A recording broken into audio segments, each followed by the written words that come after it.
Você vai até o supermercado comprar 1 quilo de açúcar, enquanto você está na fila esperando para pagar o açúcar, você começa a conversar com alguém, alguém te dá uma ideia e você fatura $1 milhão. Nós vivemos num mundo hoje que se caracteriza por 3 palavras. A primeira palavra chama-se complexidade. É muito mais complexo viver em Maringá hoje do que era 20 anos atrás, ou em qualquer cidade do mundo. Complexidade como um todo aumentou. Segundo, nós vivemos num mundo veloz. Nós vivemos no mundo da velocidade da luz. Sai uma notícia, imediatamente você tem acesso a essa notícia. Isso acontece em tempo real. E terceiro, vivemos num mundo incerto. Não adianta você ficar fazendo programação para daqui 10 anos. Você vai ter que mudar a sua estratégia. Porque dependendo do que estiver acontecendo, tem que haver uma mudança de estratégia. Porque nós não sabemos o que esperar.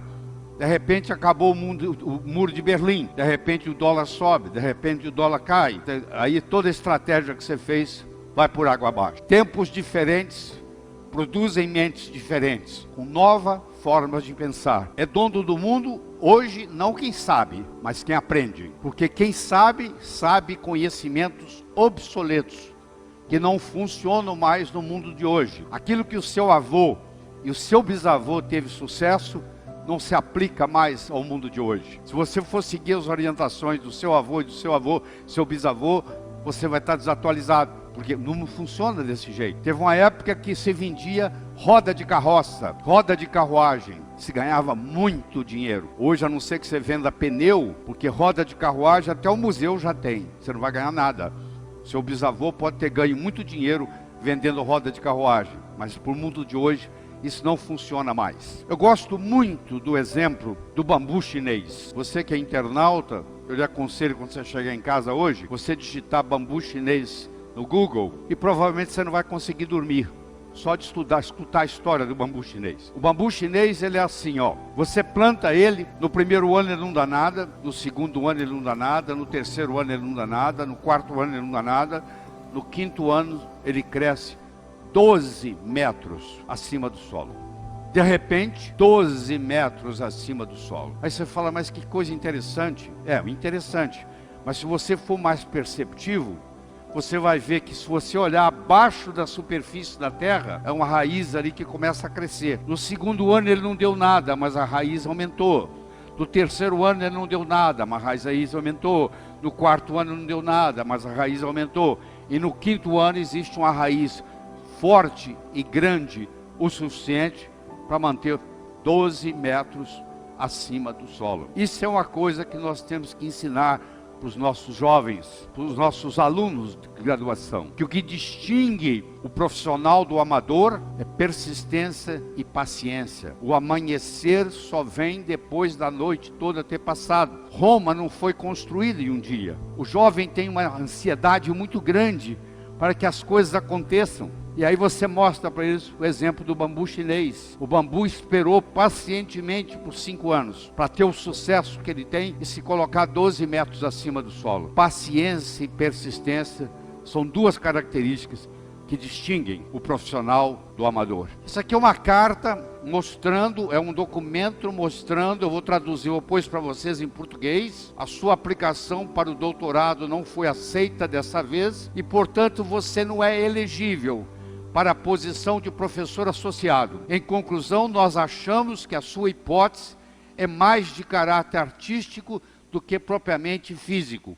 Isso está datado em 1903. Foi quando Albert Einstein tentou ser professor na Suíça. E isso que ele recebeu, esse comunicado. Mas com isso, Albert Einstein não desistiu. Ele continuou persistente, ele chegou a ganhar o prêmio Nobel e ele é considerado pela maioria o homem mais inteligente que viveu no século XX. Bem que tem questionamentos sobre isso, mas muita gente aceita ele como um indivíduo que fez mais diferença no século XX. E foi reprovado, não se aceita o trabalho dele. Por quê?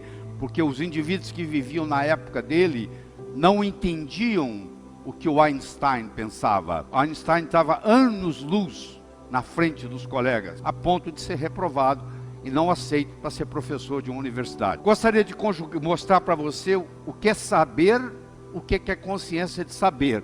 Eu vou começar pelo número 1. Eu não sei e não sei que não sei. Quer dizer, eu tenho uma coisa que eu não sei fazer, mas eu não sei que eu não sei fazer essa coisa. Esse é o primeiro degrau. O segundo degrau, eu sei que eu não sei. O terceiro degrau, eu sei, mas eu não sei que eu sei. Se você sabe, mas não sabe que sabe, é como se você não soubesse. É a pessoa que com 75 anos de idade descobre que ela é uma grande pintora ou uma grande escritora e lança seu livro, o primeiro livro, aos 76 anos de idade. Ela não sabe, ela sabia, mas não sabia que sabia. Se você tem uma habilidade, mas se você não sabe que você tem essa habilidade, é como se você não soubesse. E finalmente nós temos o quarto, que você sabe e você está consciente que você sabe o que você sabe. E isso é muito importante. E isso tem que ter a ver com a sua competência de ação, não com o seu acúmulo de informação. Se você vai no aeroporto de Guarulhos, entra num Airbus que está fazendo São Paulo, Nova York, e o comissário de bordo diz assim: senhoras e senhores, o indivíduo que está sentado na cabine do piloto não é piloto, mas ele tem muitas opiniões de como pilotar um avião. Você ficaria na aeronave? Não. Você não quer saber quem leu livros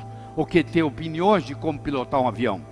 Você quer saber quem é que decola, voa e aterriza são e salvo em Nova York. Isso se chama competência de ação. Se você aprendeu a nadar e tem 20 anos que você não nada, eu te colocar numa piscina aqui, você vai nadar.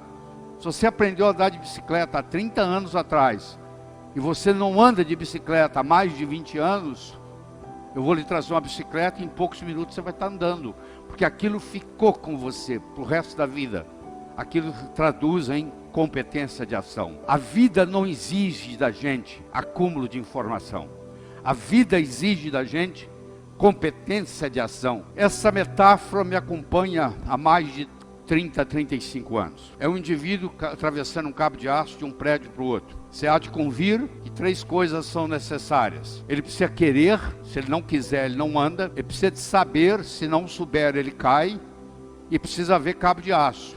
O querer é a motivação, o saber é a estratégia. E o cabo de aço, propriamente dito, é a oportunidade. Eu posso querer ganhar dinheiro, eu posso saber ganhar dinheiro, mas eu nunca tive a oportunidade para mostrar isso. Não vai acontecer. Então as coisas acontecem na vida quando nós combinamos a motivação com a estratégia, com a oportunidade. E a oportunidade na nossa vida, ela aparece de 2 formas. Ou você corre atrás dela, ou ela vem fantasiada de problema e chega até você. Então, se você gosta de resolver problema, por trás de cada problema existe uma oportunidade. Em 1975, eu era dono de um hospital em Teófilo Otoni, em Minas Gerais. Era uma sexta-feira, o telefone tocou de um hotel e eles me disseram que lá tinha um hóspede que não falava português direito, que estava com dor no peito e suando frio. Se eu podia ir lá como cardiologista. Eu disse que eu estava saindo para um final de semana longo, que chamasse outro. E ele disse, ó, eu já chamei 2 médicos e eles falaram a mesma coisa.